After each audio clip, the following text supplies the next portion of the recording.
Hi hello నమస్తే. మరో కురుక్షేత్రం news నెట్వర్క్కి స్వాగతం.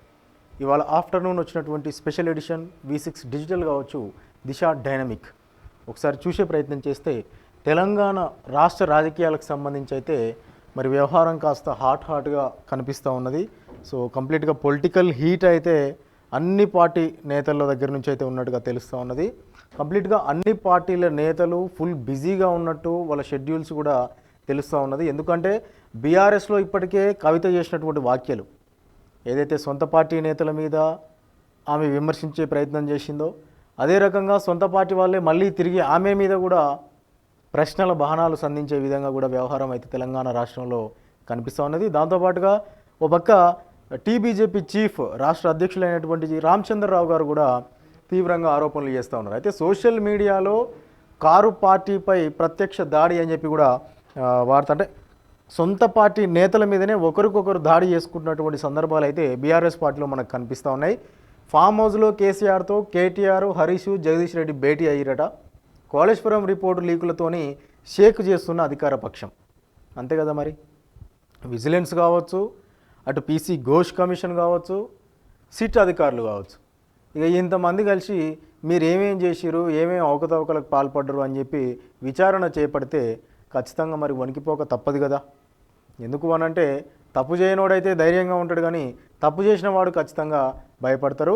ఇవాళనే మంత్రివర్గ భేటీలో క్లియర్గా కాళేశ్వరంలో అవినీతి జరిగింది అనే దానిపైన సమీక్ష నిర్వహిస్తున్నారు రేవంత్ రెడ్డి అధ్యక్షతన. దాన్ని చూసినటువంటి కేసీఆర్ తట్టుకోలేక వెంటనే ముఖ్య నేతలతోని ఫామ్ హౌస్లో భేటీ అయ్యిండు.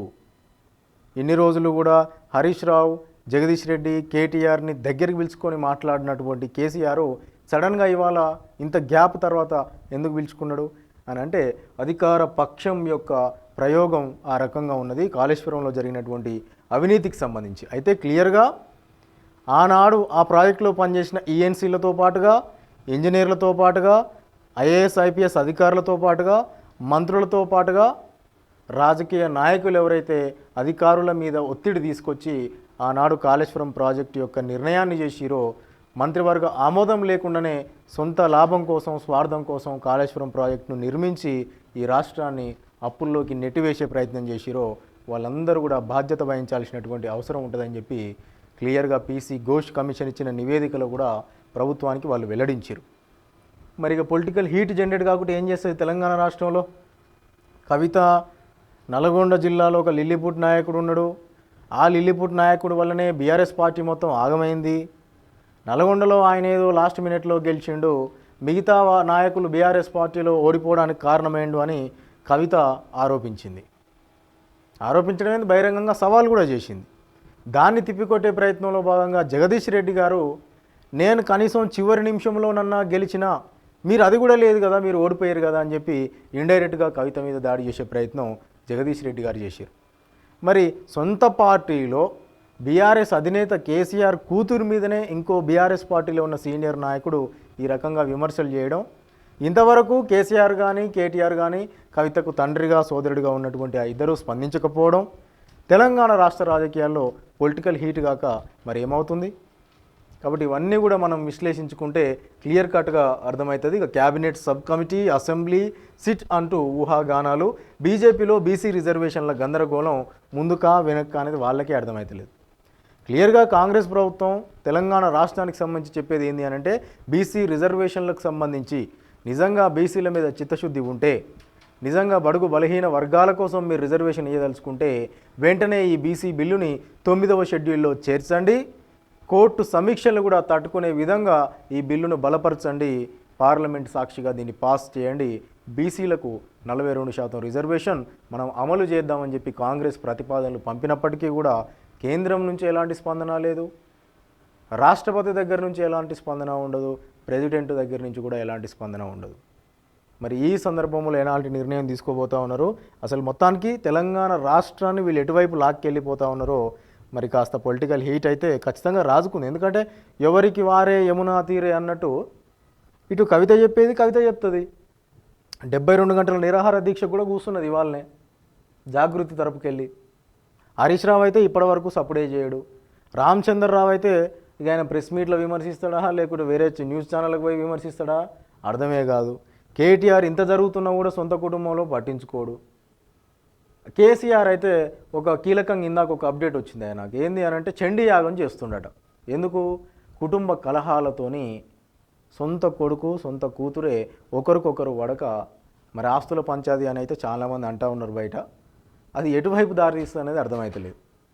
చండీ యాగం చేస్తున్నట్టు అన్ని ప్రశాంతంగా కొనసాగేటందుకు ఈ రకంగా ఉంది మిత్రులారా తెలంగాణ రాష్ట్రంలో. దీంతో పాటుగా మన జార్ఖండ్ ఉద్యమ నేత, సో ఆయన సొంతంగా పార్టీ వ్యవస్థను ఏర్పాటు చేయడమే కాదు, ఆల్మోస్ట్ ఒక 7 సార్లు లోక్సభ సభ్యుడు, 7 సార్లు ఆయన ఎంపీ, మామూలు విషయం కాదు. సో జార్ఖండ్ మాజీ సీఎం శిబు సోరెన్ కన్నుమూత, 3 సార్లు ముఖ్యమంత్రిగా ఆయన బాధ్యతలు స్వీకరించాడు. మన గత ముఖ్యమంత్రి ఎవరైతే సీఎం కేసీఆర్ గారు ఉన్నారో ఆయనతో కూడా ఈయనకు చాలా దగ్గర మంచి ఫ్రెండ్షిప్ ఉన్నది అన్నట్టు.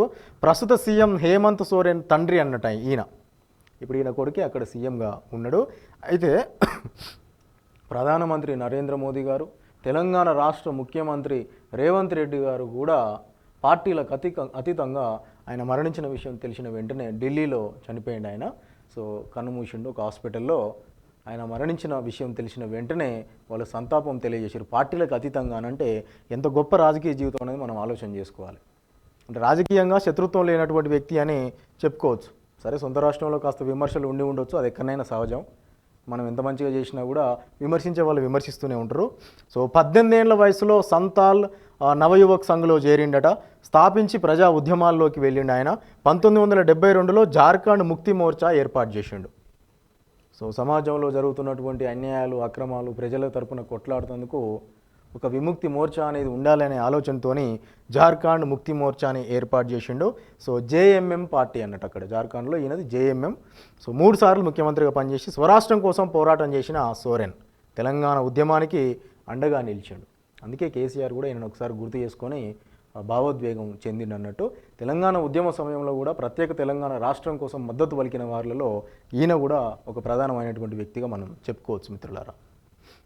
ఇక దాంతోపాటుగా స్పోర్ట్స్ హబ్ కో చైర్మన్గా ఉపాసన, చిరంజీవి గారి కోడలు, ప్రముఖ నటుడు రామ్ చరణ్ భార్య అయినటువంటి ఉపాసన గారికి స్పోర్ట్స్ హబ్ కో చైర్మన్గా ఇచ్చిరట. అంటే ఈరోజు మార్నింగే మనం గమనిస్తే రేవంత్ రెడ్డి గారిని, ఈరోజు మార్నింగ్ నిన్న ఎగ్జాక్ట్లీ ఐడియా లేదు, రేవంత్ రెడ్డి గారిని చిరంజీవి పోయి కూడా కలవడం, సినీ నటుడు చిరంజీవి.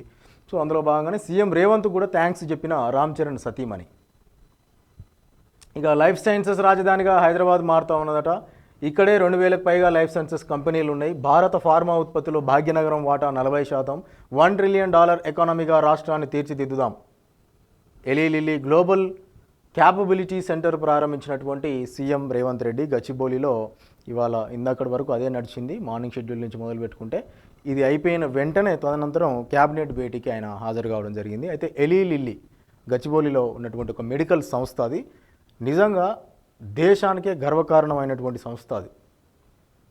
అయితే ఏదైతే కేంద్ర ప్రభుత్వం టార్గెట్ పెట్టుకుందో 2047 కల్లా ఖచ్చితంగా $30 ట్రిలియన్ ఎకానమీగా మన భారతదేశం ఎదగాలి అని చెప్పి టార్గెట్ పెట్టుకుందో, అందులో 10% నేను కూడా కాంట్రిబ్యూట్ చేస్తా, $3 ట్రిలియన్ ఎకానమీగా తెలంగాణ రాష్ట్రాన్ని నేను నిలబెడతా అని చెప్పి రేవంత్ రెడ్డి గారు ప్రసంగించడం నిజంగా కూడా గొప్ప విషయం అని చెప్పుకోవాలి.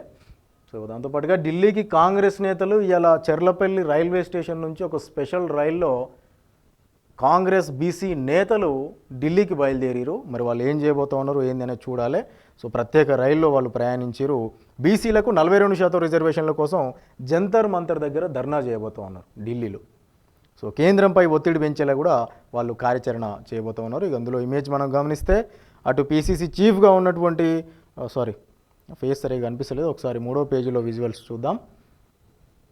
వాకిటి శ్రీహరి గారు కనిపిస్తూ ఉన్నారు, మీనాక్షి నటరాజన్ గారు, రవాణా శాఖ మంత్రివర్యులు పొన్నం ప్రభాకర్ గారు, టీపీసీసీ అధ్యక్షుడు మహేష్ కుమార్ గౌడ్. సో ఢిల్లీకి కాంగ్రెస్ నేతలు బీసీలకు 42% రిజర్వేషన్ల సాధన కోసం కాంగ్రెస్ పార్టీ చలో ఢిల్లీ కార్యక్రమం చేపట్టింది. అందులో భాగంగా ఈ నెల 5, 6, 7 తేదీల్లో వివిధ కార్యక్రమాలు చేపట్టనున్నారు. ఈ నేపథ్యంలోనే కాంగ్రెస్ నాయకులు ఇవాళ చెర్లపల్లి నుంచి ప్రత్యేక రైల్లో ఢిల్లీకి బయలుదేరి వెళ్లారు. చెర్లపల్లి రైల్వే స్టేషన్లో ఏఐసీసీ రాష్ట్ర ఇన్ఛార్జ్ మీనాక్షి నటరాజన్, టీపీసీసీ అధ్యక్షుడు మహేష్ కుమార్ గౌడ్, మంత్రులు పొన్నం ప్రభాకర్, వాకిటి శ్రీహరి జెండా ఊపి మరీ రైలును ప్రారంభించారన్నట్టు.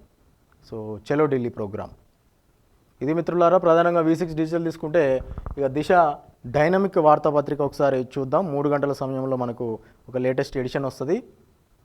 ఇక ఇటు చూస్తే రావి వేప చెట్టుకు పెళ్ళి అట. గద్వాల జిల్లా చెన్నిపాడులో వింత వివాహం జరిగింది. అలా చేస్తే అన్ని శుభాలు జరుగుతాయని నమ్మకం కూడా ఉన్నది. రావి చెట్టుకు ఇంకోటి వేప చెట్టుకు రెండు పక్కపక్కనే ఉన్నట్టు సందర్భం మనం చూస్తూ ఉన్నాం. సో ఆ రెండింటిని కూడా దేవతల్లాగా భావించి దేవతల్లాగా భావించి వివాహం జరిపించే కార్యక్రమం చేసిరట. మరి ఎప్పటి నుంచో ఇది ఆచారం అయితే వస్తూ ఉన్నదట. అయితే ఇట్లా చేస్తే ఇట్లా అంటే రావి చెట్టుకు వేప చెట్టుకు వివాహం చేస్తే ఒక నమ్మకం ఏంది అని అంటే అన్నీ కూడా శుభాలు జరుగుతాయి, అంతా మంచిగా జరుగుతుందని ఒక చిన్న నమ్మకం అన్నట్టు. ఇక హైదరాబాద్ గ్లోబల్ క్యాపిటల్ అని చెప్పి లైఫ్ సైన్సెస్ రంగంలో నెంబర్ 1 సిటీ, $1 ట్రిలియన్ ఎకానమీ మా లక్ష్యం. ముఖ్యమంత్రి రేవంత్ రెడ్డి కీలక వ్యాఖ్యలు చేసిండు. ఎలిలిల్లీ గ్లోబల్ క్యాపబిలిటీ సెంటర్ ప్రారంభించిండు. సో ఇన్వెస్టర్లకు ధన్యవాదాలు అని చెప్పి కూడా ఎవరైతే ఇన్వెస్ట్ చేస్తూ ఉన్నారో వాళ్ళకు కూడా ధన్యవాదాలు తెలియజేశారు. ఎందుకంటే మిత్రులారా నిజంగా కూడా లైఫ్ సైన్సెస్కే కాదు ఐటీకి కూడా హబ్బు మన హైదరాబాద్. మీరు గమనించండి, హైదరాబాద్ బార్డర్లో చుట్టుపక్కల అంటే హైదరాబాద్ శివార్లలో ఉన్నటువంటి ఫార్మా కంపెనీస్ ఇక నీకు దేశంలో ఏడా కనపడవు. అంటే ఉన్నాయి కానీ వీటికి ఒక స్పెషాలిటీ ఉంటుంది అన్నట్టు. మొన్న కరోనా సమయంలో కూడా భారత్ టెక్ ఏదైతే బయోటెక్ ఉందో అందులోంచే వ్యాక్సిన్ తయారు కావడం జరిగింది.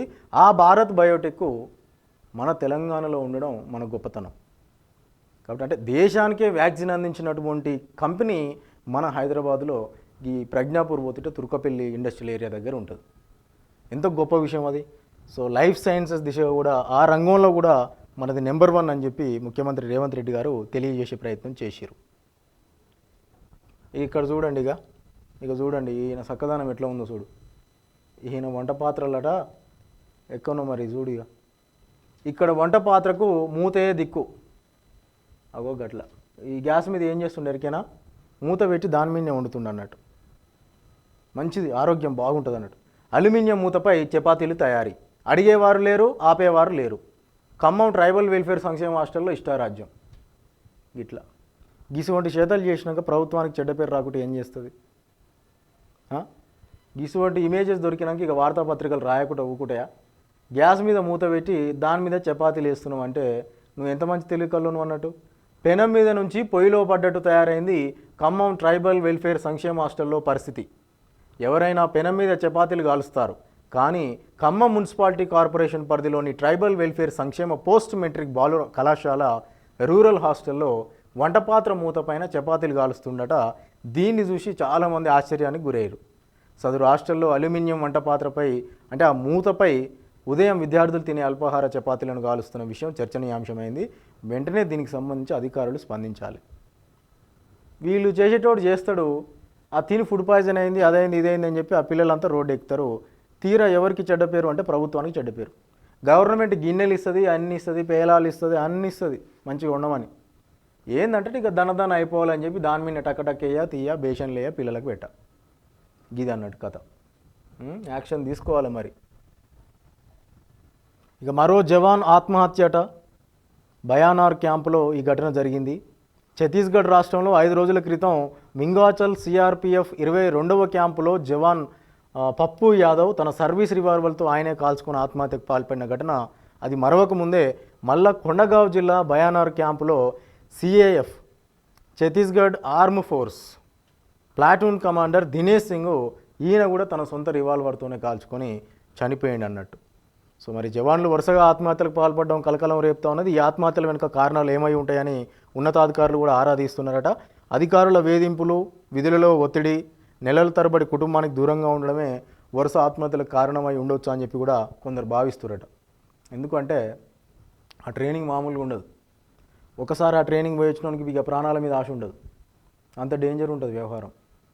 కుటుంబాలకు దూరంగా ఉండాల్సినటువంటి పరిస్థితి ఉంటుంది. దాంతోపాటుగా విధులలో ఒత్తిడి ఉంటుంది బాగా. పై అధికారి బాగా ఒత్తిడి చేస్తూ ఉంటాడు. ఆ క్రమంలో ఇక వీళ్ళు బాగా మెంటల్ ప్రెషర్కి లోనయ్యి ఆ పర్సనల్ రివాల్వర్స్ ఉంటాయి వీళ్ళ దగ్గర, అవే పెట్టుకొని పాపం ఆత్మహత్య చేసుకురట. రోడ్డు ప్రమాదంలో బాబామర్ది మృతి, ఇరు కుటుంబాల్లో విషాదం. ఇది ఎక్కడ జరిగింది? సిద్దిపేట జిల్లా ప్రజ్ఞాపూర్ సమీపంలో రాజీవ్ రహదారిపైన ఆదివారం రాత్రి జరిగింది. మిరిదొడ్డి గ్రామానికి చెందిన రాజ్కుమార్ 23 సంవత్సరాలు ఉంటే ఈయనకు గజ్వేల్ మండలం కోనాపూర్ గ్రామానికి చెందిన అమ్మాయితో ఏడాది క్రితమే ఈయనకు వివాహం కూడా అయ్యింది. అయితే భార్య పుట్టింటికి వెళ్లడంతో రాజ్కుమార్ సైతం కోనాపూర్కి వచ్చాడు. రాజ్కుమార్ సోమవారం డ్యూటీకి వెళ్లాల్సి ఉండడంతో బామ్మర్ది సందీప్ 19 సంవత్సరాలు ఉంటాయి. ఇక ఆయన కారులో దించిరామని అడిగినట్టుంది, నాకు డ్యూటీకి టైం అవుతుందని చెప్పి. అట్లా పోయే క్రమంలో ప్రజ్ఞాపూర్ వద్ద వారు ప్రయాణిస్తున్న కారు లారీని వెనుక నుంచి బలంగా ఢీకొట్టింది. వెంటనే బాబామరుదులు ఇద్దరు కూడా అక్కడికక్కడనే దుర్మరణం చెందారు. ఈ ఘటనపై గజ్వేల్ పోలీసులు కూడా కేసు నమోదు చేసి దర్యాప్తు చేస్తున్నట్లు కూడా సమాచారం. ఇక అటు ఆర్డినెన్స్ తెచ్చైనా సరే బీసీ బిల్లు మేము అమలు చేస్తామని చెప్పి మంత్రి అడ్లూరి లక్ష్మణ్ గారు తెలియజేసినట్టు మనకు తెలుస్తూ ఉన్నది. పెద్దపల్లి ప్రాంతానికి చెందినటువంటి ఈయన అన్ని పార్టీల ఆమోదంతోనే తీర్మానం చేసి బీసీ బిల్లు కేంద్రానికి పంపించామని, కేంద్రం ఆమోదించకపోతే క్యాబినెట్ మీటింగ్లో ఆర్డినెన్స్ తెచ్చైనా అమలు చేస్తామని రాష్ట్ర ఎస్సీ ఎస్టీ మైనార్టీ సంక్షేమ శాఖ మంత్రి అడ్లూరి లక్ష్మణ్ కుమార్ గారు పేర్కొన్నారు. కరీంనగర్ జిల్లా తిమ్మాపూర్ మండలం అలుగునూరులోని సెంట్రల్ ఆఫ్ ఎక్సలెన్స్ పాఠశాలను సోమవారం సందర్శించిన అనంతరం విలేకరులతో మాట్లాడుతూ ఈ రకంగా ఆయన వ్యాఖ్యలు చేసిండు. ఏది ఏమైనా సరే బీసీలకు 42% రిజర్వేషన్ కోసం ఆర్డినెన్స్ తెచ్చైనా సరే రాష్ట్రంలో అమలు చేస్తాం. ఒకవేళ తెలంగాణ రాష్ట్ర గవర్నర్ దగ్గర ఆ బిల్లు కనుక పెండింగ్లో పడిపోతే పార్టీల పరంగానే మేమే 42% రిజర్వేషన్ ఇచ్చుకొని మా క్యాండిడేట్లను రేపు స్థానిక సంస్థల ఎన్నికల్లో పోటీ చేపిస్తామని చెప్పి కూడా ధీమా వ్యక్తం చేసినట్టు తెలుస్తూ ఉన్నది. ఇక అన్నపూర్ణ స్టూడియో వద్ద సినీ కార్మికుల ధర్నా, ఏదైతే 30% వేతనాలు పెంచాలి అని చెప్పి ఇప్పటికే తెలుగు ఫిలిం ఫెడరేషన్ ఛాంబర్ నుంచి నిర్మాతల టీముకు మొత్తం కూడా లేఖలు పోయినాయి. ఆ జూనియర్ ఆర్టిస్టులు సినీ కార్మికులు ఎవరైతే ఉన్నారో మార్నింగ్ కూడా మనం చూసినాం, చాలా పెద్ద ఇష్యూ అది. వాళ్ళు ఇప్పుడు ఎంత పట్టుబట్టి కూర్చున్నారు అని అంటే 30% వేతనాలు పెంచడమే కాదు, మాకు టైం టు టైం పేమెంట్స్ ఇవ్వాలి. ఈ సినిమా ఆర్టిస్టుల పాపం చాలా ఘోరంగా ఉంటుంది పరిస్థితి. ఎందుకంటే వాళ్ళు షూటింగ్లు చేస్తారు, అంతా చేస్తారు, బాగానే ఉంది, కానీ టైంకు పేమెంట్లు రావు, కొన్ని అయితే మొత్తమే రావు. ఇక బాధపడాల్సి ఉంటుంది. కాబట్టి వాళ్ళందరూ కూడా ఒక నిర్ణయానికి వచ్చారు. ఏంది అని అంటే లేఖ రాయడమే కాదు, ఖచ్చితంగా 30% మాకు వేతనాలు పెంచాలి, టైంకు షూటింగ్ అయిపోగానే వెంటనే డబ్బులు చేతులు పెట్టాలి, మీరు అవి చేయనంత వరకు మేము షూటింగ్లు బంద్ పెడతామని చెప్పి కంప్లీట్గా షూటింగ్లు ఆపేసిరాళ్ళు. సో మరి చూడాలి దానికి సంబంధించి ఏమైనా ఉంటుందేమో. అన్నపూర్ణ స్టూడియో వద్ద వాళ్ళు ధర్నా చేస్తున్నట్టుగా కూడా తెలుస్తూ ఉన్నది. ఇక ఇంకేమున్నాయి అంశాలు అంటే, మాట నిలబెట్టుకున్నాం, 250 కోట్ల పరిహారం మంజూరు చేశాం. ఉదండాపూర్ నిర్వాసితుల అంశంపై సీఎం రేవంత్ ట్వీట్ చేసిండు. ఎమ్మెల్యే అనిరుద్ రెడ్డికి అభినందనలు కూడా తెలియజేసిండు. గత ప్రభుత్వ నిర్లక్ష్యానికి కన్నీటి సాక్ష్యంగా మిగిలిన బాధితులకు అండగా నిలిచామని, అధికారంలోకి వస్తే పరిహారం ఇచ్చి కన్నీళ్లు తడుస్తామన్నారు. హామీని కూడా నిలబెట్టుకున్నామని సీఎం రేవంత్ పేర్కొన్నారు. సో ఇది భూ నిర్వాసితుల మిత్రులారా, ఎవరైతే ఉదండాపూర్లో ఎవరైతే భూమి కోల్పోయిన వారు ఉన్నారో 250 కోట్ల పరిహారం మంజూరు చేసైనా సరే నిర్వాసితులతోని సహపంక్తి భోజనం చేసి డిసెంబర్ 9 లోపు పూర్తి పరిహారం కూడా మేము అందిస్తామని చెప్పి మాట ఇచ్చిండట.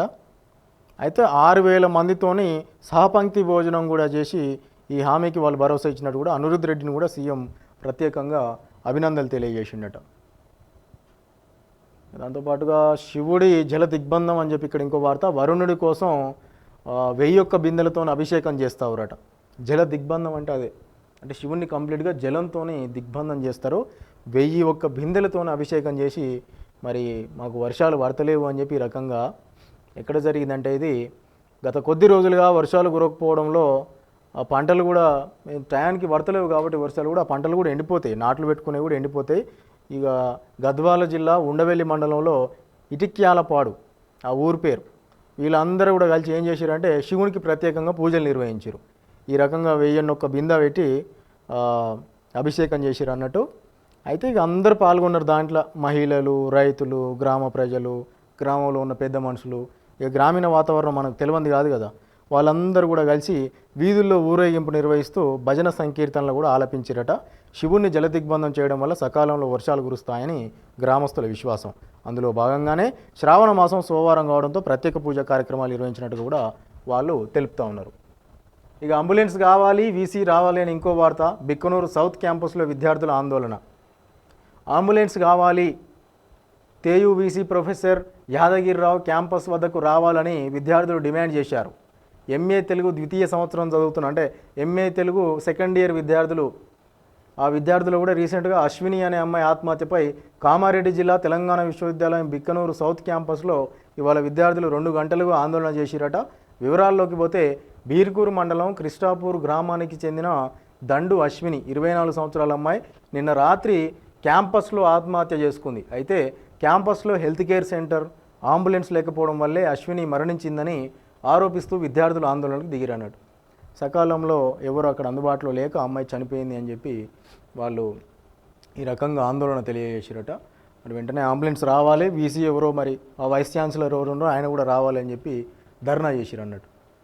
ఇది 3 గంటలకు వచ్చినటువంటి ఎడిషన్. ఇక 1 గంట ప్రాంతంలో ఒక ఎడిషన్ వస్తుంది మిత్రులారా, అది కూడా మనం చూద్దాం. దిశ డైనమిక్ తెలంగాణకు సంబంధించినటువంటి అంశాలు. రాజ్యాధికారంలో అందరికీ వాటా దక్కాల్సిందేనట. 42% బీసీ రిజర్వేషన్ల కోసం ఆ బీసీ రిజర్వేషన్లలో ముస్లింలు ఉన్నట్ట లేనట్ట. మా అమ్మ కవితక్క బాగానే ఫైట్ చేస్తుంది కదా. రాష్ట్ర ప్రభుత్వం క్లారిటీ ఇవ్వాలి. 10% మైనారిటీల కోసం అసెంబ్లీలో బిల్లు పెట్టాలి. అప్పుడే బీజేపీ చిత్తశుద్ధి తేలుతుంది. 72 గంటల నిరాహార దీక్ష ప్రారంభించిందట. బీసీలకు 42% రిజర్వేషన్లపై కాంగ్రెస్ క్లారిటీ ఇవ్వాలని తెలంగాణ జాగృతి అధ్యక్షురాలు ఎమ్మెల్సీ కవిత అన్నారు. ఇవాళ ఆమె హైదరాబాద్ ధర్నా చౌక్ వద్ద తెలంగాణ జాగృతి యూపీఎఫ్ ఆధ్వర్యంలో 72 గంటల నిరాహార దీక్షకు దిగారు.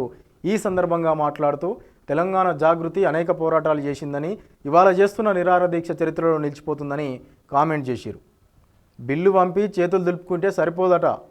అనుమతి ఇచ్చేందుకు మీకు వణికెందుకు? ఎక్కడనైనా నేను దీక్ష కొనసాగిస్తా అని కూడా చెప్తుంది కవితక్క. చూడాలి మరి ఇక కవితక్క పోరాటం ఎంతవరకు. 72 గంటలు నిరాహార దీక్షట. గతంలో మరి వీళ్ళ నాయన కూడా గట్టిన నిరాహార దీక్ష చేసిండు. అటు సినీ నటుడు కమల్ హాసన్ చేసిన వ్యాఖ్యలు కాస్త సోషల్ మీడియాలో వైరల్ అవుతూ ఉన్నాయి, సంచలనంగా మారినాయి. విద్య ఒక్కటే ఏకైక ఆయుధం, అదే సనాతన సంఖ్యలను బద్దలు కొట్టగలదు. ఇప్పుడు ఆయన ప్రస్తుతం ఎంపీగా ఉన్నాడు. సినీ నటుడు, ఎంఎన్ఎం అధినేత, రాజ్యసభ ఎంపీ కమల్ హాసన్ మరోసారి సంచలన వ్యాఖ్యలు చేసిండు. నిన్న సాయంత్రం తమిళనాడులో చెన్నైలో జరిగిన ఒక కార్యక్రమంలో పాల్గొన్న ఆయన మాట్లాడుకుంటూ నియంతృత్వం, సనాతన సంఖ్యలను బద్దలు కొట్టగల ఏకైక ఆయుధం విద్య, మరేదాన్ని మీ చేతిలోకి తీసుకోకండి, విద్యను మాత్రమే తీసుకోండి, అది లేకుండా మనం గెలవలేం, అందుకే మనం విద్యను గట్టిగా పట్టుకోవాలి అని పేర్కొన్నారు. ఇటీవల ఇక ఆయన రాజ్యసభ సభ్యుడు కూడా ఎంపికైన విషయం మనకు తెలిసిందే. గిరిజన ఆశ్రమ పాఠశాల హెచ్ఎం అరెస్ట్ అయ్యిందట. పోక్సో కేసు నమోదుతో చర్యలు. ఇక పట్టుకొని మంచిగా తీసుకుపోతే బాగానే ఉండి మంచి ట్రీట్మెంట్ మంచిగానే ఇస్తారు. మంచిర్యాల జిల్లా కోటపల్లి మండలంలోని గిరిజన బాలికల ఆశ్రమ పాఠశాల విద్యార్థుల పట్ల అసభ్యకరంగా ప్రవర్తించిన హెచ్ఎం అశోక్పై పోక్సో కేసు నమోదు చేసి జైలుకు పంపినట్లు ఎస్ఐ రాజేందర్ తెలిపాడు. మరి బాలికలతో అసభ్యకరంగా మాట్లాడితే ఏం చేస్తారు? తీసుకుపోయి పూజ చేస్తారు. నీకు అప్పు చెల్లించలేదని ఆత్మహత్య యత్నం చేసుకున్నట. గడ్డి మందు తాగడంతో పరిస్థితి కాస్త విషమంగా ఉన్నది. హుజూరాబాద్లో జరిగింది ఈ ఘటన. ఇక తాను ఇచ్చిన అప్పు తిరిగి చెల్లించమంటే బెదిరింపులకు పాల్పడడంతో మనస్తాపానికి గురైన వ్యక్తి ఆత్మహత్య యత్నం చేశాడు. ఈ ఘటన హుజూరాబాద్ పట్టణంలో కలకలం రేపింది. స్థానికుల కథనం మేరకు హుజూరాబాద్ పట్టణానికి చెందిన పంజాల కృష్ణ, ఈయన హోటల్ వ్యాపారి, వనం హరీష్కు 25 లక్షలు అప్పిచ్చిండట. పాపం గతంలో ఏదో సోపతి మంచిగా కాదని చెప్పి 25 లక్షలు అప్పిచ్చిండు అన్నట్టు. అయితే ఏడాది అయినా సరే కానీ హరీష్ ఆ అప్పు తిరిగి ఇవ్వలేదట. కృష్ణ తాను వేరే వాళ్ళ దగ్గర అప్పు తెచ్చి ఇచ్చానని, అప్పిచ్చిన వారు తనను ఇబ్బంది పెడుతున్నారని హోటల్ వద్దకు వెళ్ళి మరీ హరీష్ని అడిగిండట. నేనే వేరే వాళ్ళ దగ్గర అడిగి తీసుకొచ్చిన నాయన, నువ్వు కావాలంటే టయానికి ₹1 కాదు, ₹2 కాదు, 25 లక్షలు అని అంటే ఇక మన హరీష్ ఏం చేసిండు ఎరికేనా? బెదిరించిండట. బెదిరించి ఈ రకంగా దాడికి బెదిరింపులకు పాల్పడ్డాడు హరీష్. అయితే ఈ సంఘటనతో తీవ్ర మనస్తాపానికి గురైనటువంటి కృష్ణ ఆత్మహత్య యత్నానికి కూడా పాల్పడ్డట్టు సమాచారం. గడ్డి మందు తాగిండట. గుర్తు తెలియని వ్యక్తి మృతదేహం లభ్యమైంది. ఇక మతిస్థిమితం లేని వ్యక్తిగా అనుమానం అయితే ఉన్నది. మెదక్ జిల్లా చిన్నశంకరంపేట మండల కేంద్రంలోని జీకే వైర్ సమీపంలో గుర్తు తెలియని వ్యక్తి మృతదేహం ఇవాళ స్థానికులు గుర్తించి పోలీసులకు వెంటనే సమాచారం కూడా అందించారు. ఇక ఎస్ఐ నారాయణ గౌడ్ ఘటనా స్థలానికి చేరుకొని వెంటనే విచారణ కూడా చేపట్టాడు. ఇగో ఈ చక్కదనం చూడికి ఎంత ముద్దుగా ఉందో. ఫోన్లో మహిళకు ఎమ్మెల్యే ముద్దులు. ఏపీకి చెందిన ప్రజాప్రతినిధి వీడియో వైరల్, సోషల్ మీడియాలో వైరల్ అవుతుంది. టీడీపీ ఎమ్మెల్యే ఆయన. మరి కొంతవరకు ఏఐ జనరేటెడ్ అంటారు, అందులో ఉండేది నేను కాదు అని అంటుండు. వైకాపా వాళ్ళు వీడియో బయటకు రిలీజ్ చేసిరు, అది ఆయన ప్రస్తుతం టీడీపీ. ఇక మరి ఈ రకంగా పరిస్థితి అయితే కాస్త బాగలేదు అక్కడ వ్యవహారం. ఏపీకి చెందిన టీడీపీ ఎమ్మెల్యే ఓ మహిళకు ముద్దులు పెడుతున్న దృశ్యాలు ఉన్న వీడియో, ఆ కాల్ ఉందట, వీడియో కాల్, దానికి సంబంధించిన వీడియో సోషల్ మీడియాలో తాజాగా వైరల్ అవుతుంది. ఇక మీరు వీలు పడితే చూడండి, ఇక నేను చెప్పదలుచుకోలేదు దాని గురించి. అసెంబ్లీలో బీఆర్ఎస్ ఎమ్మెల్యేల మెరుపు ధర్నా అట. ఏడికెళ్ళి మెరుపు ధర్నా. పార్టీ మారిన ఎమ్మెల్యేలను డిస్క్వాలిఫై చేయాలి, అందుబాటులో లేని స్పీకర్ గాంధీ విగ్రహానికి వినతి పత్రం అందజేత. బా, ఈ లైన్ మంచిగా ఉంది. పార్టీ మారిన ఎమ్మెల్యేలను డిస్క్వాలిఫై చేయాలి. పోయిన 10 ఏళ్లల్లో ప్రజాస్వామ్యాన్ని లూటీ చేసే విధంగా, అసలు ప్రజాస్వామ్యం అనేది లేకుండా, ప్రతిపక్ష హోదానే ఎవరికి లేకుండా వేరే పార్టీ ఎమ్మెల్యేలను మొత్తం మీ దాంట్లో చేర్చుకున్నది మీ బీఆర్ఎస్ వాళ్ళే కదా. మళ్ళీ ఇవాళ వచ్చి మాకు ఏం తెలియదు అన్నట్టు పార్టీ మారిన ఎమ్మెల్యేలనట డిస్క్వాలిఫై చేయాలన్నట. ఇంకేంది, వీళ్ళకి స్పీకర్ అందుబాటులో లేడట. వీళ్ళు అసెంబ్లీకి వచ్చి ఈ రకంగా అసెంబ్లీలో ఈ మెరుపు ధర్నాలు, పిడుగు ధర్నాలు ఇవి కాదు చేయాల్సింది. ముందు మీ ప్రధాన ప్రతిపక్ష నాయకుడు అయినటువంటి మీ యొక్క నాయకుడు ఉన్నాడు కదా, మీ పెద్ద బీఆర్ఎస్ పెద్ద, ఆయన పట్టుకురారు ఫస్ట్ అసెంబ్లీకి. ఇవన్నీ వద్దు, ఈ ఉడత ఊపులు పనికిరావు. ఇక గురుకులంలో ఫుడ్ పాయిజను, ఇక మనకు తెలియని కథనా ఇది. గురుకులంలో ఇక ఇప్పుడు మొత్తం గురుకులాలలో మరి అధికారుల నిర్లక్ష్యమా, లేకుంటే అక్కడ లోకల్గా స్టాఫ్ ఏమన్నా ఇదవుతారో అర్థమైతే లేదు, కానీ గురుకులాలలో పరిస్థితి ఘోరంగా ఉంది మిత్రులారా. మరి కాస్త స్పందించాలి ఎవరైనా అధికారులు ఉంటే. ఇక ప్రభుత్వ ఆసుపత్రుల్లో ప్రసవాల సంఖ్య పెంచాలి అని చెప్పి ఇంకో వార్త. రాజన్న సిరిసిల్ల జిల్లా కలెక్టర్ సందీప్ కుమార్ ఝా అంబేద్కర్ నగర్ అర్బన్ విహెచ్సి తనిఖీ చేసిండట. ప్రైమరీ ఎథికల్ సెంటర్ ఈయన తనిఖీ చేసిండు. ఇక ఇటు కోతుల గుంపు దాడిలో వృద్ధురాలికి గాయాలు.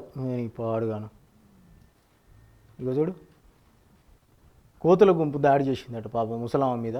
వెంటనే మహబూబాద్ జిల్లా దోర్నకల్ మండలం బంకర్ సింగ్ తండాలో జరిగింది ఈ విషాదం. తండాకు చెందిన వృద్ధురాలు భానోతు రాజీపై ఇంటి ఆవరణలోనే కోతుల గుంపు సోమవారం ఒక్కసారిగా దాడికి పాల్పడినట్టు తెలుస్తోంది. దీంతో ఆమెకు గాయాలవుగా చికిత్స నిమిత్తం పిహెచ్సి కేంద్రాన్ని కూడా తరలించారు. మొత్తం ఇట్లా గీరినట్టుంది. ఆ కోతులు చాలా డేంజర్ ఉంటుంది. మనం అక్కడక్కడ హైదరాబాద్ శివార్లో తీసుకుంటే కుక్కలు కూడా దాడి చేస్తుంటాయి చిన్నపిల్లల మీద, జాగ్రత్తగా ఉండాలి.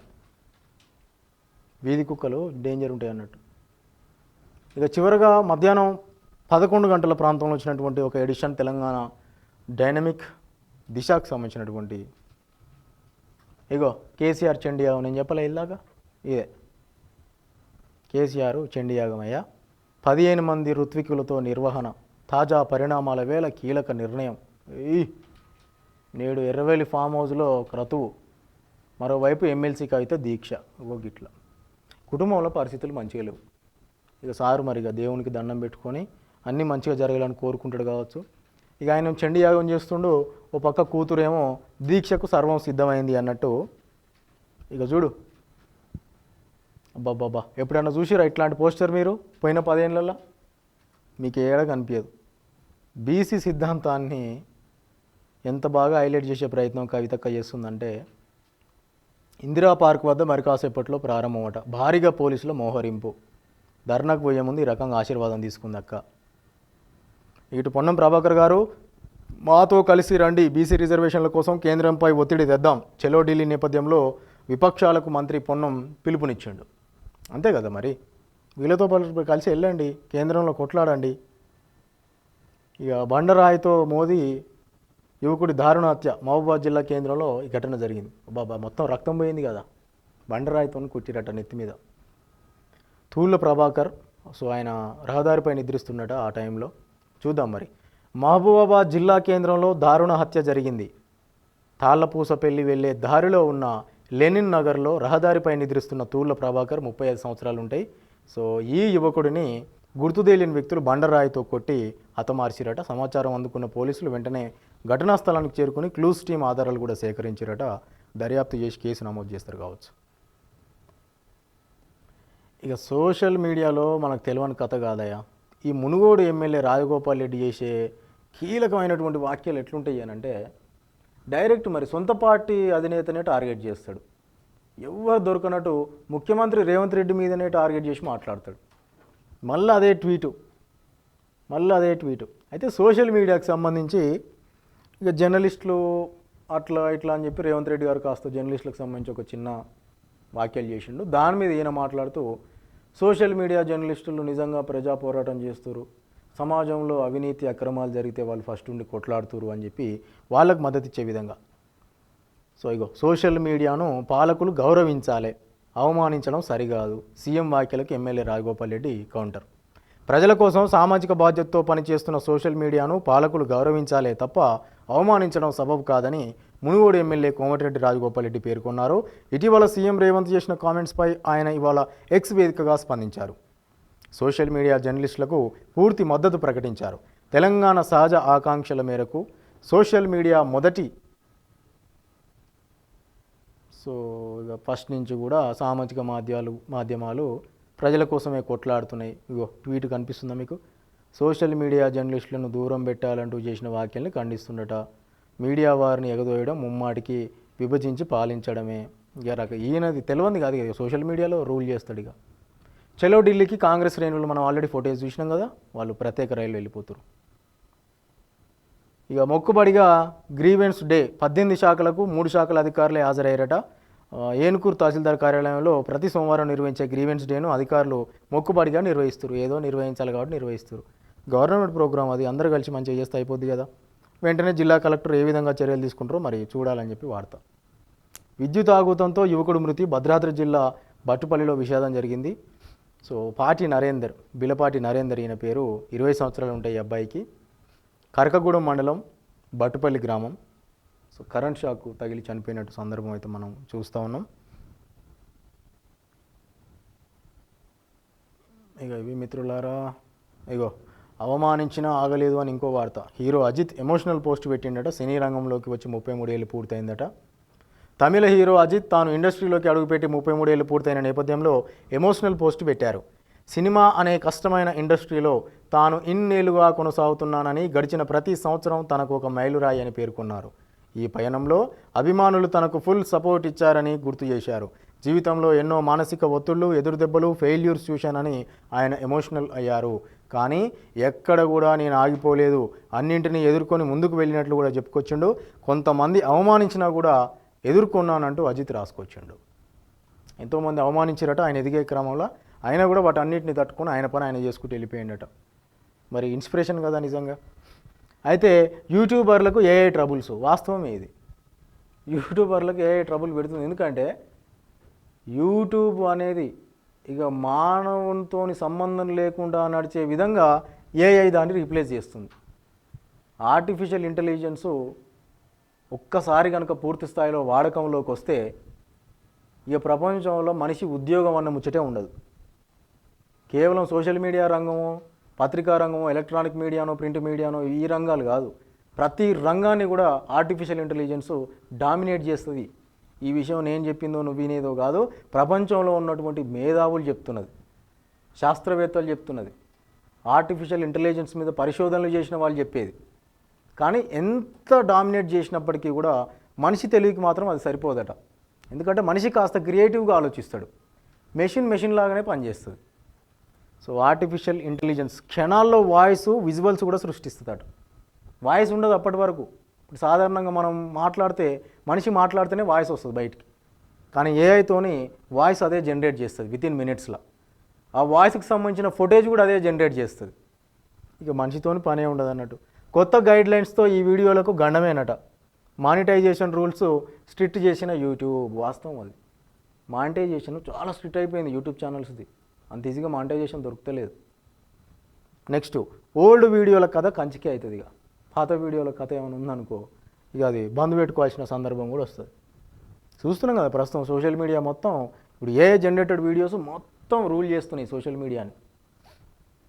చివరిగా ఒక చిన్న అంశం, నా టైం నా ఇష్టం, టైం సెన్సా, లైట్ తీసుకో, ఇంటర్వ్యూలు, కొలువులు, ఎక్కడికి వెళ్ళినా ఆలస్యమే, చేయాల్సిన ప్రతి పని వాయిదాకే జనాలు మొగ్గు చూపుతారట. చేతికి వాచ్ పెట్టడంలో డెడికేషన్, ఫాలో అవడంలో నిల్లు, వాస్తవం అది. చేతికి వాచ్ ఉంటుంది, స్టైలు, ఇక ఆ టైం మాత్రం ఆయన అసలు ఫాలో కాడు. గదే కథ రాసిండు. పైగా మేమే మోతమారులం అని ఫీల్ అవుతారట వాళ్ళు. ఈ కాలంలో పోరగాళ్లకు టైం సెన్స్ లేకుండా పోయింది. ఇప్పుడు అంతా మోతవార్ల జమానా, దేనికి యాళ్ళ పాలంటూ ఏదీ లేదు. మణికట్టుకు గడియారం పెడతారు కానీ దాన్ని ఫాలో అయ్యే సోయి ఉండదు. టిక్కు టిక్కు తయారవుతారు కానీ టైం సెన్స్ మీద ధ్యాస పెట్టరు. వాస్తవమే ఇవన్నీ ప్రజెంట్ సొసైటీలో జరిగేదే కదా. టైం సెన్స్ అనేది చాలా ఇంపార్టెంట్. ఏ పనిలో అయినా సరే. ఒక ఇంటర్వ్యూకి పోయినావు అనుకో, నువ్వు ఇంటర్వ్యూకి పోయినాక ఆయన ఏం ప్రశ్నలు అడుగుతాడు, నువ్వేం సమాధానం చెప్తావు అనేది చాలా తక్కువ మంది చూస్తారు. 8 గంటలకు ఇంటర్వ్యూ ఉంటే 7:30కి పోయి కూర్చున్నావు అనుకో, నీ మీద బెస్ట్ ఇంప్రెషన్ ఉంటుంది. టైం సెన్స్ అని దాన్ని అంటారు. తొందరగా ఉండాలి. ఇక యువతను ఉద్దేశించి రాసినటువంటి వార్త కింద అయితే అది ప్రధానంగా కనిపిస్తూ ఉన్నది. ఇవి మిత్రులారా ఇవాళ తెలంగాణ రాష్ట్రానికి సంబంధించినటువంటి ఆఫ్టర్నూన్ స్పెషల్ ఎడిషన్స్లో వచ్చినటువంటి ముఖ్యాంశాలు. మళ్ళీ రేపు సరికొత్త టాపిక్స్తో మీ ముందుకు వచ్చే ప్రయత్నం ఖచ్చితంగా చేస్తాను. అయితే ముగించే ముందు ఒక చిన్న విజ్ఞప్తి. దయచేసి మన ఛానల్లో లైవ్ అప్డేట్స్ అండ్ వీడియోస్కి సపోర్ట్ చేయండి. లైక్ చేయండి, షేర్ చేయండి, కామెంట్ చేయండి. రీసెంట్గానే మనం లైవ్ బులెటిన్స్ కూడా మీకోసం అందుబాటులో ఉంచినాం. వాటిని కూడా ఆదరిస్తారని మనస్ఫూర్తిగా కోరుకుంటూ అంతవరకు సెలవు. Keep watching, signing off. ఇది మరో కురుక్షేత్రం. ఇది వాస్తవాలకు మరో క్షేత్రం. ధన్యవాదాలు.